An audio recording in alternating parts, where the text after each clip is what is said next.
صبح 25 دکامبر ساعت 5:06 دقیقه به وقت محلی باز یک زمین لرزه وادی رشت را در شرق تاجیکستان تکان داد. کمیته ولایت‌های فوق‌العاده تاجیکستان خبر داد که مرکز زمین لرزه در 120 کیلومتری شمال و شرقی پایتخت شهر دوشنبه در حدود ناحیه سنگوار سابق طویل دره جایگیر شده.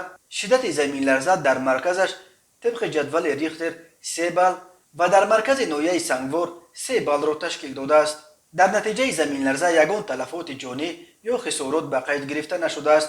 گفته می شود در خبر کمیته ولایت‌های فوق‌العاده مرکزهای بین المللی زلزله نگاری خبر دادند که مرکز زمین لرزه اخیر در 32 کیلومتری شمال و شرقی دربند جایگیر شده. زمین در عمق 10 کیلومتر لرزیده است.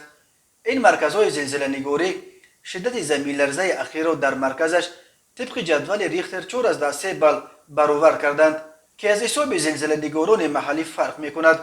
در 2 روز اخیر این بار دوم است که در تاجیکستان زمین تکان می خورد.